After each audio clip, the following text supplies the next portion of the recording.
Captain Jake Morrison stood on the bridge of the ESS Valiant and watched the stars move past his ship. His crew had been traveling through deep space for 3 months now, mapping new systems and taking notes on planets that no human had ever seen before. It was quiet work, peaceful work, and Jake liked it that way. The bridge was calm that day. Officers worked at their stations, checking readings and making sure everything ran smoothly. Jake was reading a report when Amy Chen, his communications officer, suddenly sat up straight in her chair. "Captain, I'm picking up something strange," Amy said. Her fingers moved quickly over her control panel. "It's a signal, but not like anything I've heard before." Jake walked over to her station. "What kind of signal?" "A distress call, I think." "The computer is trying to translate it now." Amy pressed a few buttons and the signal became clearer. "It's definitely a call for help." The bridge went quiet. Everyone stopped what they were doing and listened. The computer worked on the alien language, breaking it down into words that humans could understand. When the translation came through, it made Jake's stomach turn cold. The message was from a species called the Valorians. They were under attack. An empire called the Kresh Dominion had invaded their home world 2 weeks ago. The Valorians had no real military, no weapons that could stop the invaders. They were a peaceful people who had never known war. Now they were dying by the billions, and they were sending out desperate messages to anyone who might hear them. "Please," the message said, "if anyone can hear this, we need help. The Kresh are killing everyone. Our cities are burning. Our people are dying. We don't know how to fight them. Please, if there is anyone out there who cares, help us." Ben Harper, the tactical officer, pulled up a star map. "Sir, the Valorian homeworld is 3 days away if we push our engines hard. According to this message, they've been under attack for 14 days already. Their defenses are almost gone." Jake stared at the map. 3 days. 3 days and they could be there. But should they go? The Galactic Council, the big organization that ran most of the known galaxy, had warned Earth to stay out of conflicts. Humans were new to space travel, new to the galactic community. Most alien species saw humans as primitive and emotional, too quick to act without thinking. "Show me what we know about the Kresh," Jake said. Ben brought up files on the main screen. The information was not good. The Kresh Dominion was an empire that had been conquering other species for hundreds of years. They were brutal and efficient. They didn't just defeat their enemies, they destroyed them completely. Any species that couldn't fight back was enslaved or killed. The Galactic Council knew about the Kresh, but never did anything to stop them. Lisa Grant, Jake's second-in-command, stood next to him. "Captain, we need to think about this carefully. Our ship is designed for exploration, not war. We have weapons, but we're just one ship. The Kresh probably have dozens of warships at that planet. Maybe hundreds." "I know," Jake said quietly. "And the Council told us not to get involved in other species' wars," Lisa continued. "If we go there and fight, there will be consequences. Earth could get in serious trouble." Jake looked at the message again. He thought about the Valorians, people he had never met, dying while they waited for help that might never come. He thought about his own grandmother, who had survived a war when she was young.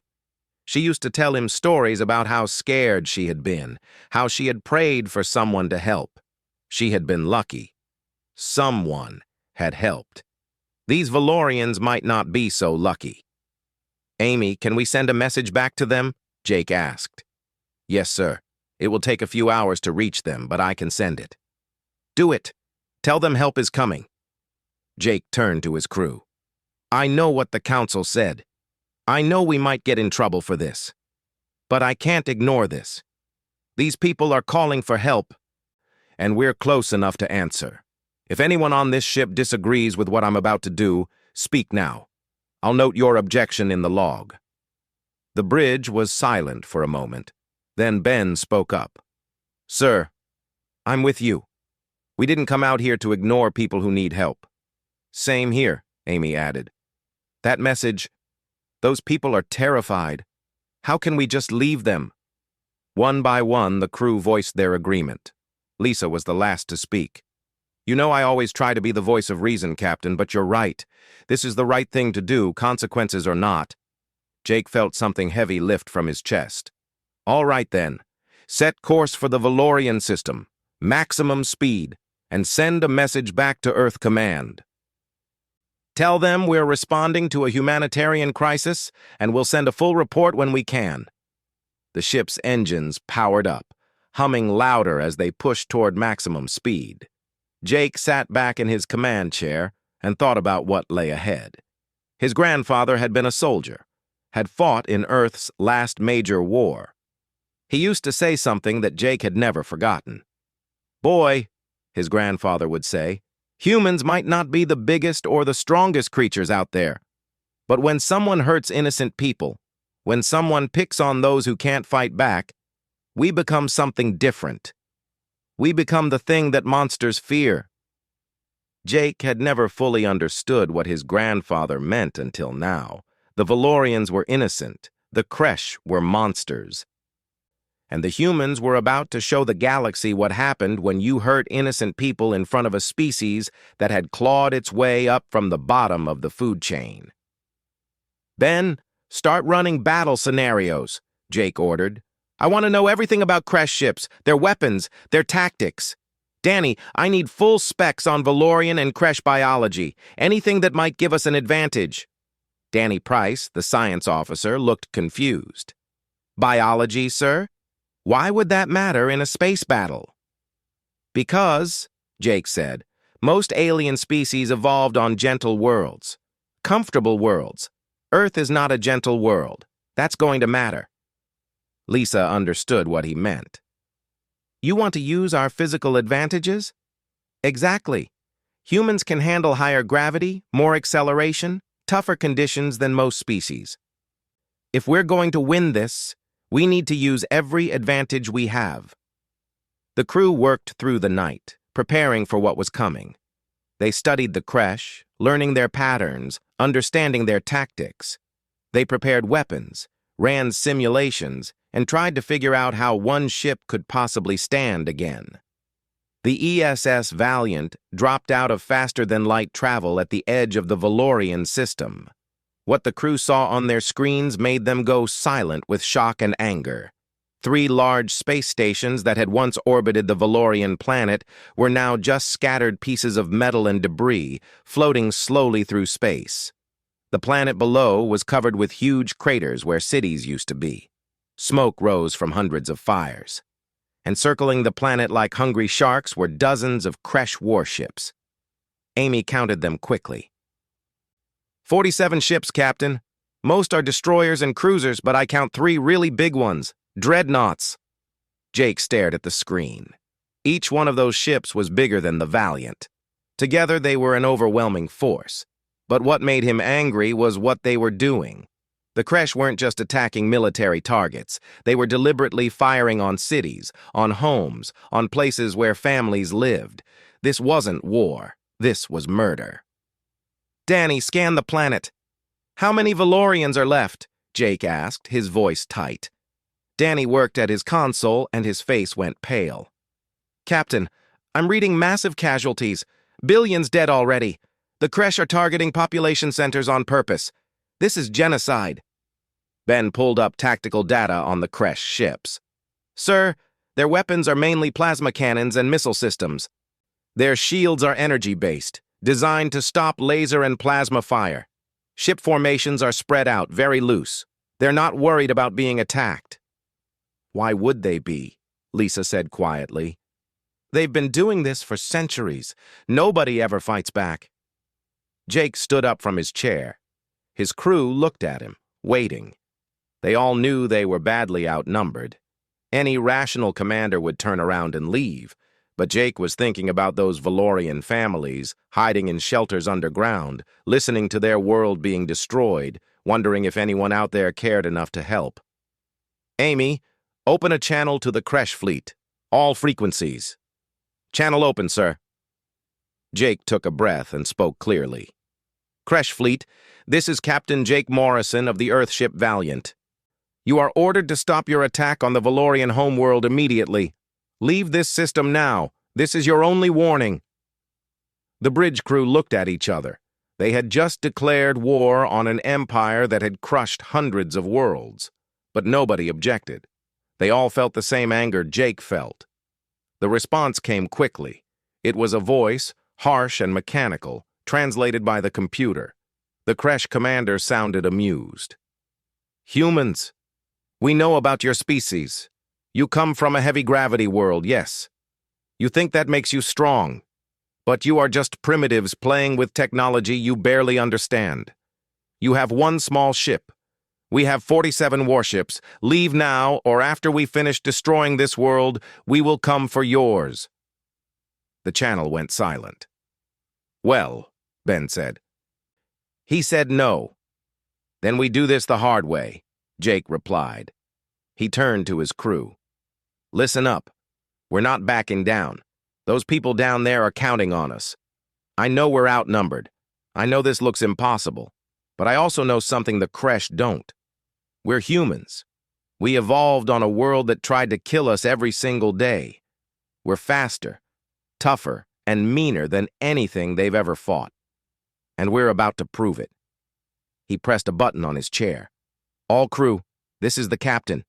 Seal your combat suits and strap in. We're going into battle, and it's going to get rough. We're going to pull maneuvers that would kill most alien species. That's our advantage. Use it." Lisa moved to her station. "Implementing combat protocols. All systems ready. Danny, give me the gravity and atmosphere data on the Kresh homeworld," Jake ordered. Danny pulled up the information. "Kresh homeworld has 0.7 Earth gravity and a thin atmosphere. The Valorian world is similar, 0.6 gravity. Sir, that means both species are adapted to much lower gravity than humans." Jake smiled, but it wasn't a friendly smile. "Which means they can't handle the acceleration and turns that we can. Ben, I want you to target the closest dreadnought. Don't try to destroy it, just cripple it. Take out its weapons and engines." "Understood, sir." "Weapons ready. Helm, take us in. Full attack speed. And when I say turn, you turn as hard as this ship can manage." The Valiant shot forward, accelerating so fast that even with their combat suits, the crew felt pressed back into their seats. The ship's engines roared at full power, pushing the limits of what they were designed to do. The Kresh fleet noticed them coming but didn't seem worried. Why would they? It was one ship against dozens. They adjusted their formation lazily, as if they had all the time in the world. "Entering range in 30 seconds, Ben reported. "Target locked on the lead dreadnought." Jake watched the tactical display. "At 20 seconds, execute a 4G turn to starboard. Ben, fire the moment we're in position." "4Gs?" the helmsman asked. "Sir, that's going to be rough." "That's the point. Do it." The seconds counted down. At exactly 20 seconds, the Valiant suddenly pivoted hard to the right. The turn was violent, brutal, and the entire crew grunted as the force pushed them sideways in their seats. But they held on, and the ship responded perfectly. The Kresh had never seen anything move like that. Their targeting systems couldn't keep up. By the time they adjusted, the Valiant was in a completely different position. "Firing railguns," Ben announced. Unlike the energy weapons most aliens used, humans had perfected kinetic weapons. Railguns used magnetic fields to launch solid projectiles at incredible speeds.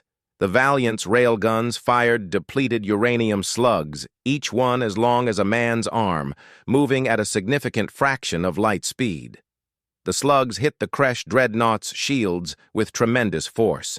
Energy shields were designed to dissipate laser and plasma fire.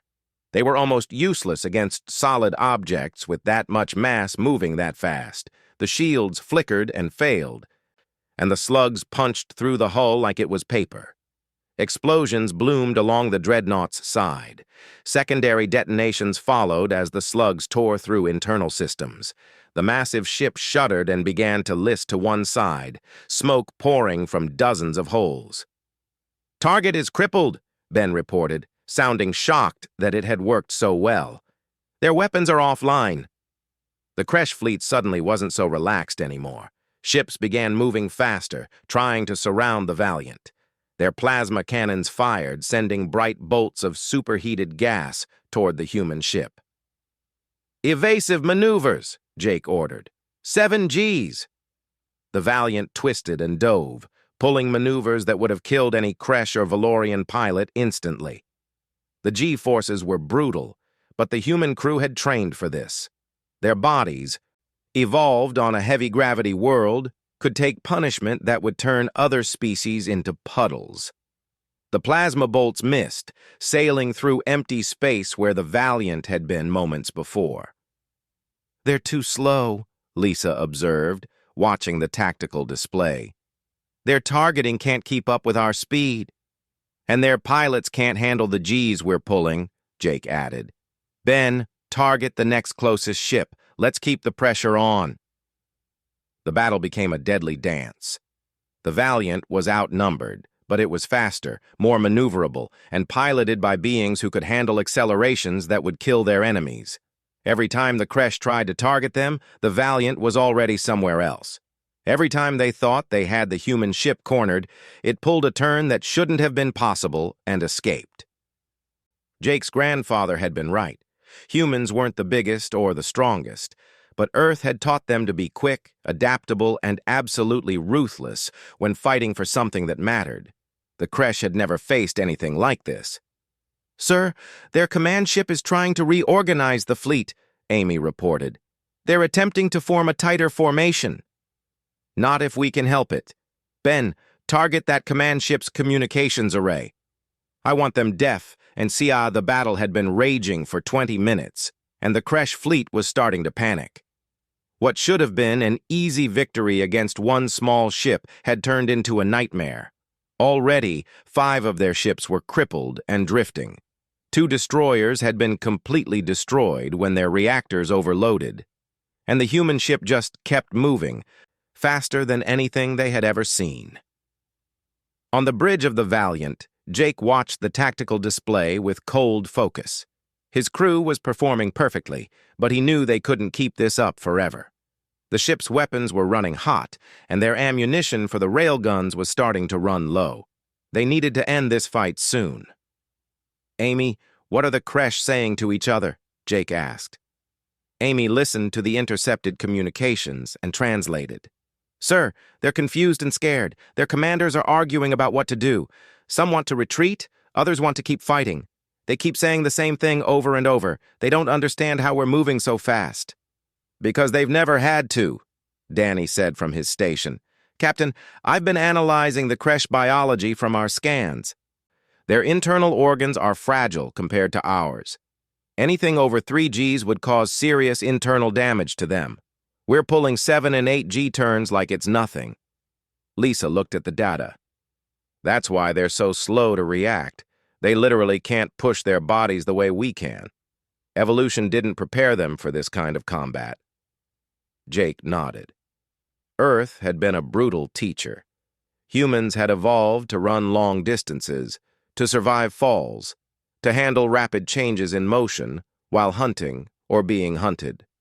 Other species from gentle worlds had never needed those adaptations. It gave humans an edge that most aliens couldn't match. "Sir, the lead dreadnought is moving," Ben warned. "It's positioning itself between us and the planet. I think they're going to fire on the civilian population again. They're trying to force us to stop attacking."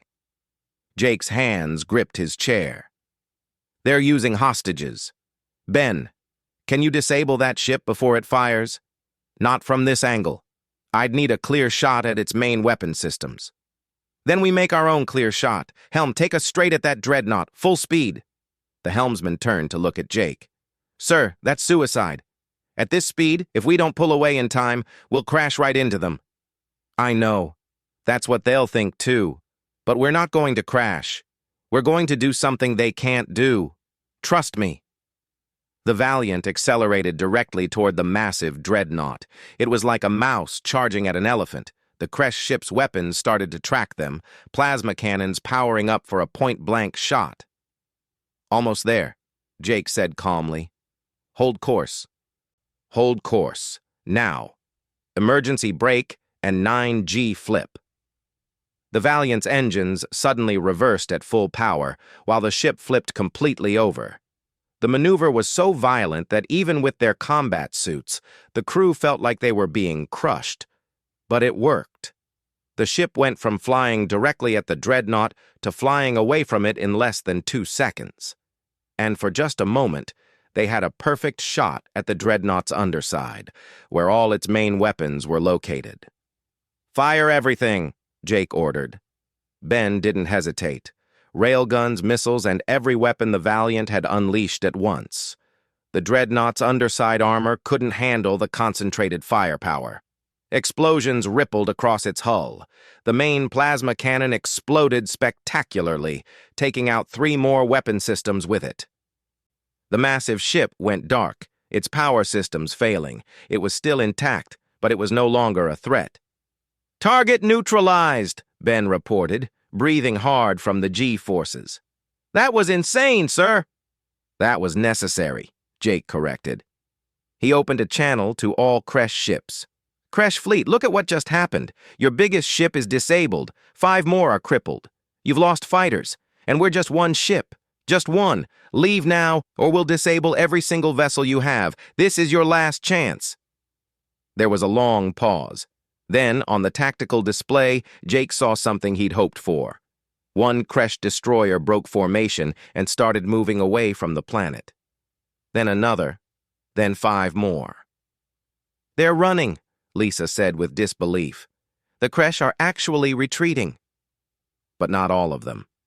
The remaining ships, about 20 in total, moved into a tighter formation.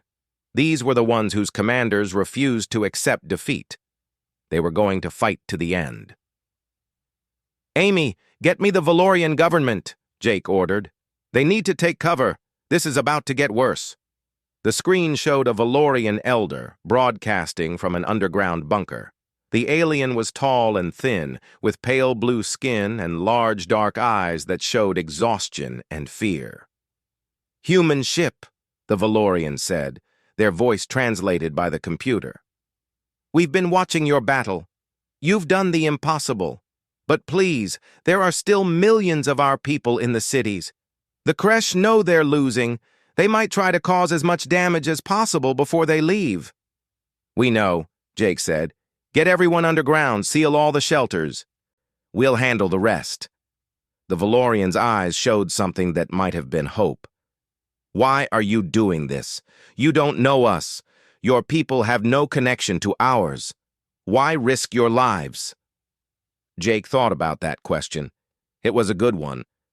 Why were humans willing to fight and die for strangers?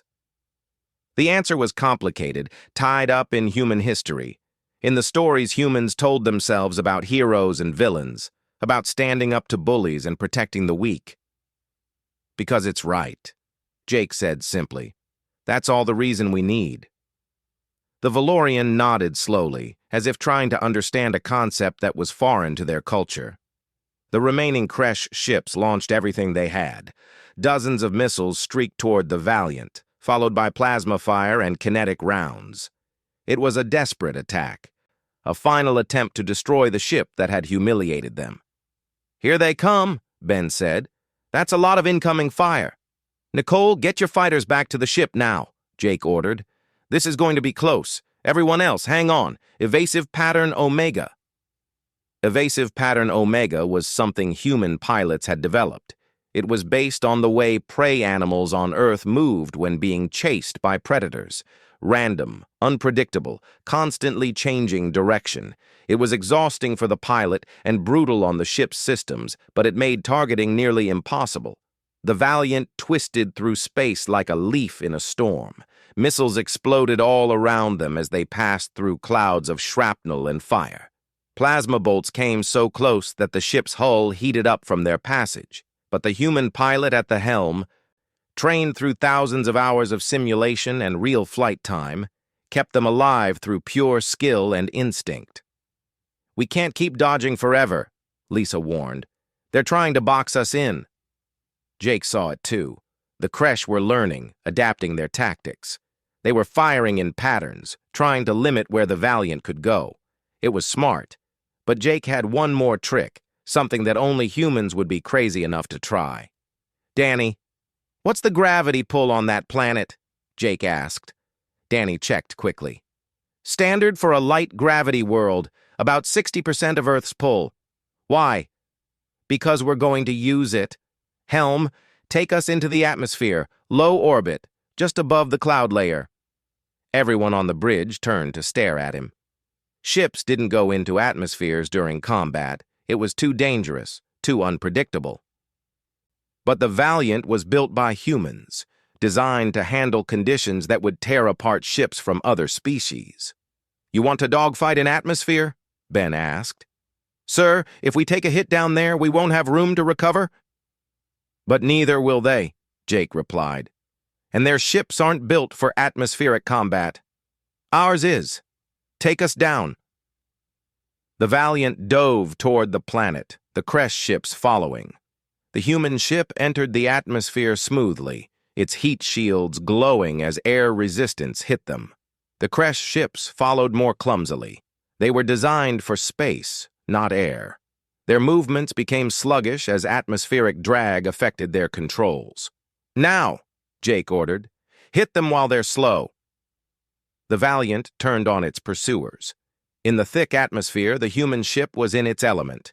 Its aerodynamic design, built by people who had been flying aircraft for over 200 years, handled the air currents perfectly. The Kresh ship struggled and wobbled. Ben's weapons found target after target. Railgun slugs, now aided by gravity, hit with even more force. Kresh ships exploded or fell, their hulls breaking apart as they tumbled through the atmosphere. Within 5 minutes, it was over. The last Kresh ship in atmosphere broke apart, its structure unable to handle the stress. The remaining Kresh vessels in orbit, seeing this final defeat, made their choice. They turned and fled, jumping to faster-than-light speed as fast as their damaged systems allowed. 3 days after the battle, the ESS Valiant remained in orbit over the Valorian homeworld. The crew worked around the clock, coordinating relief efforts and helping the survivors. Jake had barely slept. Every time he closed his eyes, he saw the numbers. 2.3 billion Valorians dead, cities erased, families destroyed. They had won the battle, but the cost was staggering. Dr. Kate Bennett stood in the medical bay, surrounded by samples and data. She had been working with Valorian doctors to develop treatments that were compatible with their biology. It was challenging work. The Valorians and humans were completely different species, evolved on different worlds. But Kate was making progress. Captain, come look at this, Kate called over the communication system. I think I've figured out why the Valorians couldn't fight back. Jake made his way to the medical bay. Kate showed him biological scans of Valorian tissue samples next to human samples. The differences were striking. The Valorians evolved on a world with very low gravity and almost no predators, Kate explained. Their bones are light, their muscles are weak by our standards, and their pain response is extreme. A punch that would bruise a human would seriously injure a Valorian. They're not built for violence because they never needed to be. And the Kresh? Jake asked. Similar. Low-gravity evolution. They're more aggressive psychologically, but physically they're not much tougher than the Valorians. Captain, most species in the galaxy are like this. They evolved on comfortable worlds. Earth is the exception, not the rule. Jake thought about that. It explained so much. The Galactic Council's hesitation to act. The Kresh's shock when humans fought back. Most species in the galaxy had never needed to become warriors. Conflict for them was political, economic, but rarely physical. They didn't understand what it meant to come from a world where everything was trying to kill you. Amy's voice came over the intercom. Captain, we're receiving a transmission from the Galactic Council. They're demanding we explain our actions. And, sir, they sound angry. Jake headed to the bridge. On the main screen appeared Ambassador Kyle Rogers, Earth's representative to the Galactic Council. Behind him, Jake could see the council chambers, filled with representatives from dozens of alien species. "Captain Morrison," Kyle said, his expression serious. "You've created a major diplomatic incident. The council is furious. They're saying you violated dozens of protocols by engaging in unauthorized military action. Some species are calling for Earth to be expelled from the galactic community. Others want you arrested." "I see," Jake replied calmly. "And what does Earth Command say?" Kyle's serious expression cracked slightly, showing a hint of a smile. "Officially, they have to reprimand you and recommend an investigation. Unofficially, every military officer on Earth wants to shake your hand. You just proved that humanity can compete with any military force in the galaxy." "That wasn't the point," Jake said. "The point was to save innocent people." "I know that, but not everyone sees it that way. Captain, the Council is sending a tribunal ship. They want you to explain your actions in person. This is serious. There could be real consequences." Before Jake could respond, Elder Toran appeared on another screen. The Valorian leader looked exhausted but determined. "Ambassador Rogers, if I may speak, the Galactic Council should know what these humans did. They saved our species from extinction. We have reviewed all sensor data from the battle. The humans showed remarkable restraint. They disabled Kresh ships rather than destroying them. They gave warnings. They tried to minimize casualties even among their enemies. Is this how the Council treats heroes?" Kyle looked uncomfortable. "Elder Toran, the issue is not whether the actions were heroic. The issue is that they were unauthorized. The Council has rules about military intervention for good reasons." "Yes," Toran said bitterly. "Rules that let the Kresh destroy hundreds of worlds over thousands of years while the Council did nothing. Rules that would have let my people die while ships capable of helping us sat just hours away. Forgive me, Ambassador, but I am beginning to understand that your Council's rules are designed to protect the comfortable, not the innocent." The transmission went silent for a moment. Kyle looked like he wanted to say something but couldn't find the words. Jake spoke up. "When is the tribunal ship arriving?" 2 days, Kyle replied. "Captain, I'll do what I can to help, but you need to prepare for the possibility of serious consequences. The Council is frightened. You demonstrated that humans are far more capable in combat than anyone realized. Some species are calling humanity a threat." "A threat to who?" Lisa asked, standing beside Jake. "We saved lives. We stopped genocide." "How does that make us dangerous?" "Because," Kyle said quietly, "you showed them that everything they thought they knew about warfare is wrong. For thousands of years, the dominant species in the galaxy have been comfortable. War for them is about economics and politics. You reminded them that war can also be about physical force, about one species simply being better at fighting than another. And that scares them." After the transmission ended, Jake gathered his senior officers in the conference room. They all looked tired. The battle had been 3 days ago, but none of them had truly rested since then. "What do you think is going to happen, sir?" Ben asked. "Honestly, I don't know," Jake admitted. "We broke their rules.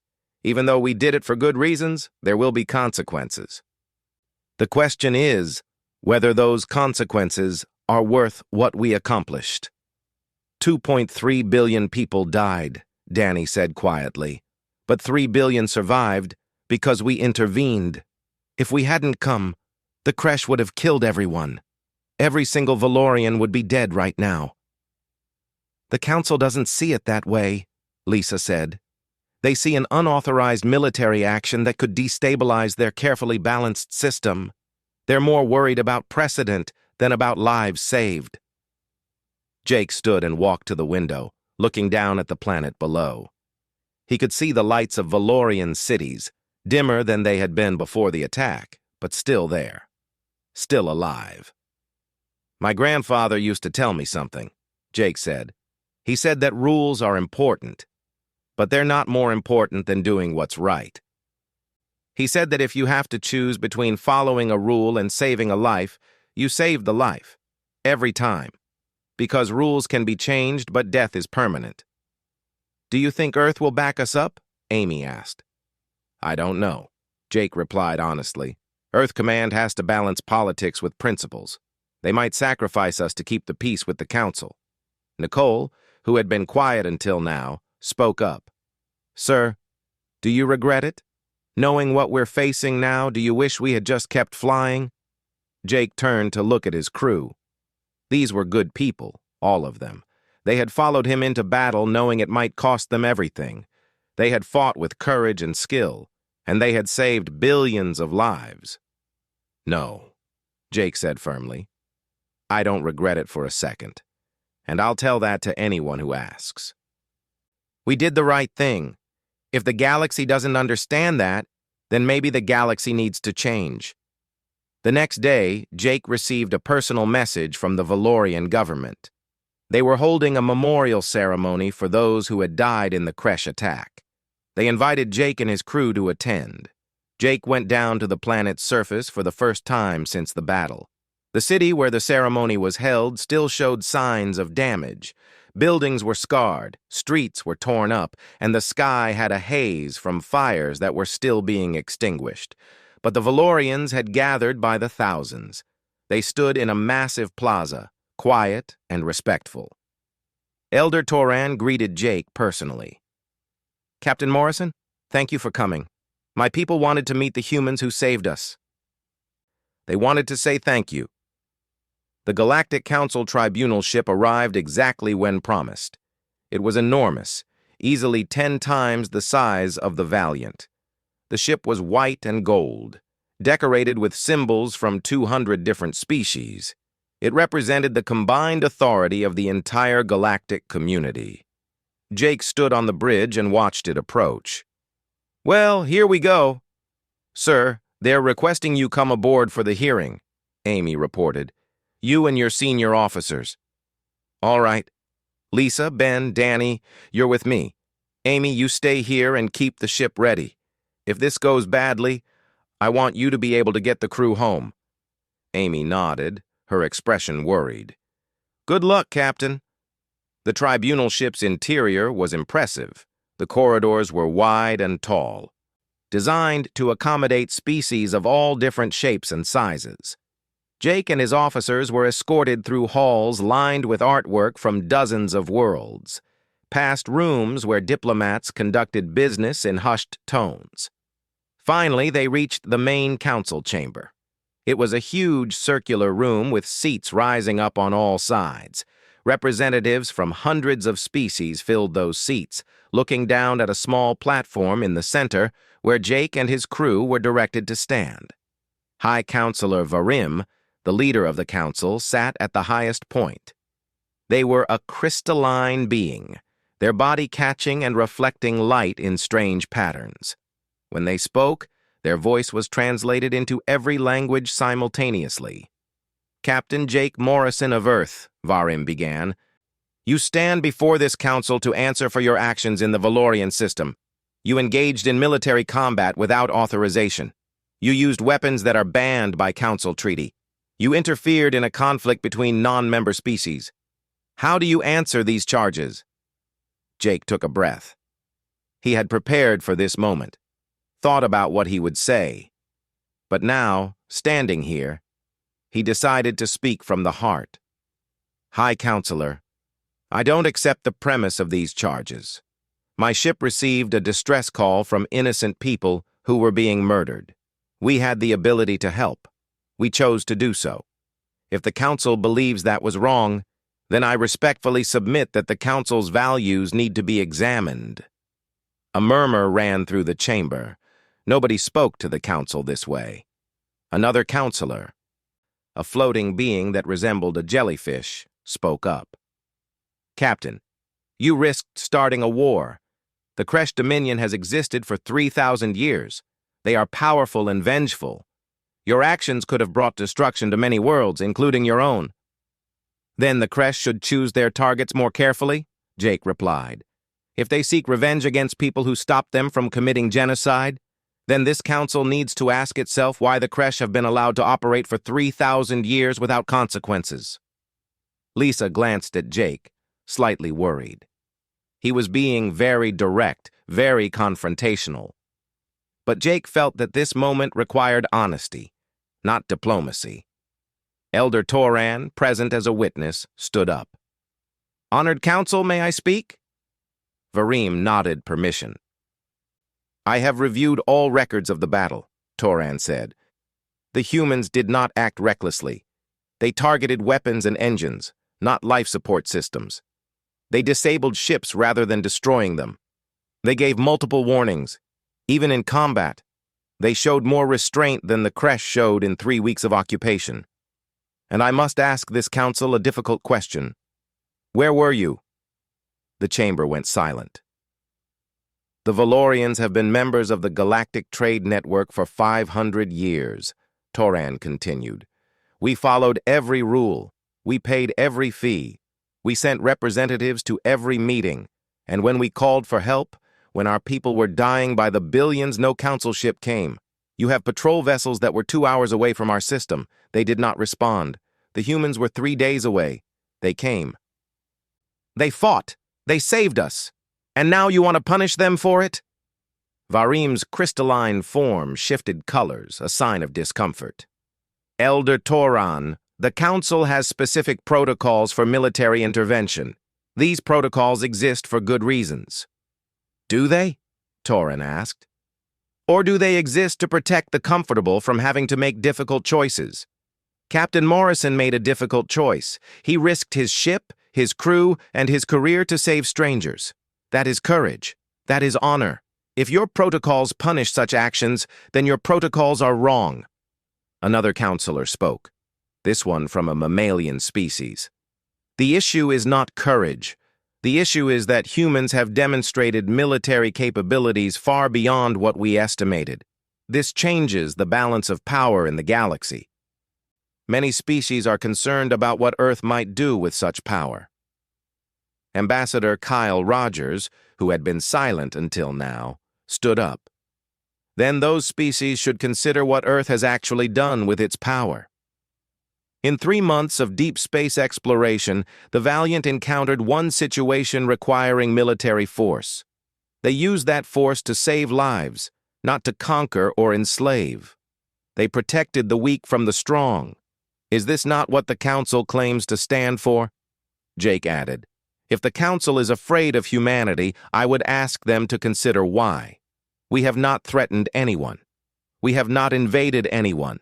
We answered a distress call. If that makes us dangerous in your eyes, then perhaps you should examine what you've become.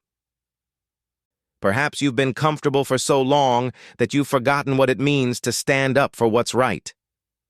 The council deliberated for 2 hours. Jake and his crew waited in a side chamber, not knowing what would happen. They could be arrested. Earth could be expelled from the galactic community, or worse. Finally, they were called back to the main chamber. High Counselor Varum spoke. "Captain Morrison, this council has reached a decision. Your actions were unauthorized and did violate several protocols. For this, you will receive a formal reprimand." Jake nodded, accepting that.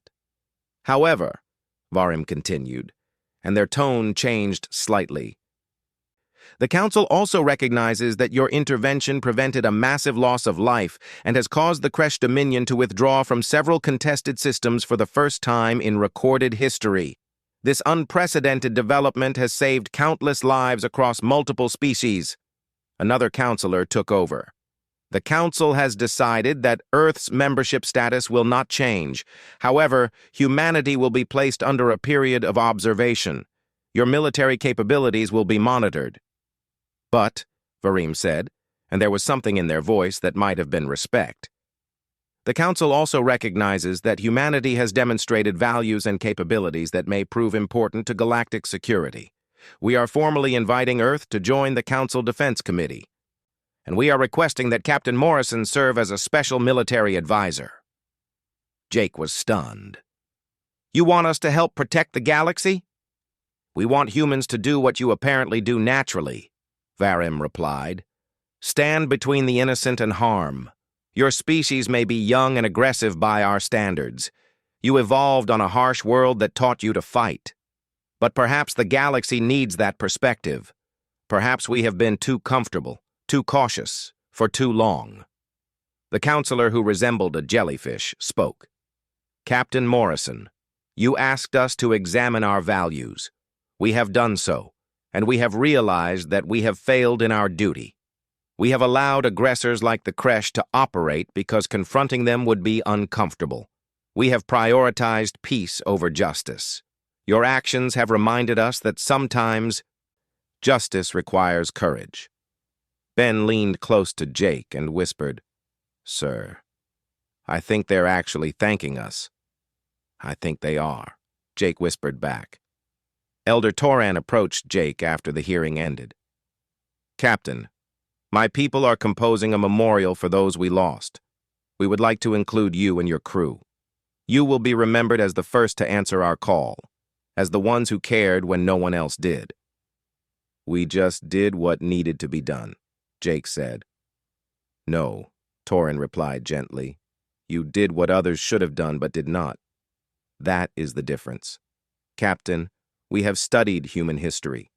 Your species has known terrible wars, devastating conflicts. You have suffered greatly, and yet you use that experience not to inflict suffering on others, but to prevent it. That is remarkable. Toran paused, their large eyes reflecting the lights of the chamber. The galaxy has called you Deathworlders. They meant it as an insult, a warning. But I think it should be a title of honor. You come from death, yet you choose life. You are born of violence, yet you protect peace. You are forged in the harshest conditions imaginable, yet you use that strength to help others. If that is what it means to be a Deathworlder, then the galaxy is fortunate to have you. Jake felt the weight of those words. For so long, humanity had worked to prove it belonged among the stars. They had tried to show they could be peaceful, civilized, rational. But maybe that was not what the galaxy needed. Maybe what the galaxy needed was someone willing to fight when fighting mattered. Someone willing to stand up to bullies and protect the innocent, no matter the cost. As the ESS Valiant prepared to leave the Valorian system and return to Earth, Jake stood on the bridge one last time, looking at the planet below. The Valorians were beginning to rebuild. They were creating a defense force, learning to protect themselves. But they would always remember that when they needed help most desperately, when all hope seemed lost, humans had come. Set course for Earth, Jake ordered. Let's go home. The ship turned away from Valorian space and accelerated toward faster-than-light speed. The crew was quiet, each person processing what they had accomplished. They had gone looking for adventure among the stars. They had found something more important. They had found purpose. Lisa stood next to Jake as the stars streaked past. What do you think happens now, sir? We've changed things. The galaxy knows what humans are capable of. I think, Jake said slowly, we've shown them that Earth's history, all our struggles and wars and pain, taught us something valuable. We learned that strength without compassion is cruelty. But compassion without strength is useless. We have both. And maybe that's what the galaxy has been missing. Ben checked his console. Sir, I'm picking up another distress signal. Different system, different species. They're under attack by pirates. Jake looked at his crew. They looked tired, battered, ready for rest. But when he met their eyes, he saw the same determination he felt. They were humans. They were Deathworlders. And when someone called for help, they answered. Change course, Jake ordered. Let's go see what we can do. The Valiant altered its trajectory, heading toward another crisis, another chance to help. Behind them, the Valorian system slowly disappeared from view, but the impact of what had happened there would echo across the galaxy for generations. Other species would hear the story. They would learn about the Deathworlders who had defeated an entire fleet to save strangers. They would wonder what kind of world could produce such beings, and when they faced threats of their own, when darkness seemed overwhelming, they would remember something important. They would remember that somewhere out among the stars, there was a species that refused to accept injustice, a species that would come when called, a species that had learned, through millions of years of struggle, one simple truth. The strong had a duty to protect the weak. The humans were here. And the galaxy would never be the same. The ceremony was simple but moving. Valorian leaders read names of the dead. Families wept. Musicians played songs of mourning. And throughout it all, Jake felt the weight of what had happened. They had saved so many, but they had also been too late for billions more. After the ceremony, Valorians approached the human crew members. They touched their hands, a Valorian gesture of respect. They spoke words of gratitude. Children looked at the humans with wide eyes, seeing the strange aliens who had fought to protect them. One young Valorian, barely an adult by their species' standards, approached Jake. "Captain Morrison, I want to join the defense force we're creating. I want to learn to fight like you do, so that next time we can protect ourselves." Jake looked at the young person, seeing determination in their eyes. "Fighting should always be the last option," Jake said gently. "But learning to defend yourself and others, that's important. If that's what you want to do, I'll help however I can." As Jake and his crew returned to the Valiant, they all felt the same thing. Whatever happened with the Galactic Council, whatever consequences they faced, this had been worth it. They had made a difference. They had saved a civilization. And sometimes, that was all that mattered. The Valiant climbed back out of the atmosphere and took up position over the Valorian planet. The bridge crew sat in stunned silence, barely believing what they had just done. "Status report," Jake asked, his voice hoarse. "Minor hull damage," Lisa reported. "Weapons overheated but functional. We're down to 20% ammunition on the railguns. But sir, we won. We actually won." Amy was listening to Valorian broadcasts. "Captain, the entire planet is celebrating. They're calling us saviors, heroes. They're saying humans are the first species to ever defeat the Kresh in open combat." Jake looked at the planet below, at the world they had saved. Billions of people were alive because his crew had refused to walk away from a cry for help. But he also saw the scars on the planet, the craters, the destroyed cities. They had saved the Valorians, but they had been too late to save everyone. "Get me Dr. Kate Bennett," Jake said. "Tell her to prepare medical supplies. We're going to help these people recover." Unfused. The railguns fired again. The Kresh command ship's main communication tower exploded in a shower of debris. Suddenly, the fleet coordination fell apart as ships lost contact with their commander. "Launch fighters," Jake ordered. "Tell Nicole to engage their fighter screen." 6 small fighter craft launched from the Valiant's hangar bay. Sergeant Nicole Hayes led her squadron toward the Kresh fighters that were scrambling to intercept. What happened next was less of a fight and more of a demonstration. Human pilots, with reflexes honed by millions of years of dodging predators and hunting prey, flew circles around the Kresh. Nicole's fighter pulled an 8G barrel roll that would have crushed a Kresh pilot's internal organs, came up behind 2 enemy fighters, and destroyed both with a single burst of cannon fire. "2 down," Nicole reported calmly. "These guys fly like cargo ships." On the Valiant's bridge, the crew worked with focused intensity. They were outnumbered 47-1, but they were winning. The Kresh, who had conquered hundreds of worlds, who had never known defeat, were learning a hard lesson. They were learning what happened when you picked a fight with a species that had spent millions of years at the top of the most brutal food chain in the galaxy, sank an entire fleet. Jake didn't sleep. He couldn't. Every hour they traveled was another hour that Valorians were dying. He kept thinking about that message, about the fear in those voices. He made himself a promise. When they arrived, the Kresh would learn something important. They would learn that in the vast galaxy, there was one species that would always answer a call for help, no matter the odds. As the Valiant raced through space toward the Valorian system, Jake looked at the stars and wondered if the galaxy was ready for what humans were about to become. Earth had spent millions of years producing a species that could survive anything, that could fight anything, that refused to give up no matter how bad things got. The Kresh thought they were the strongest empire in the galaxy.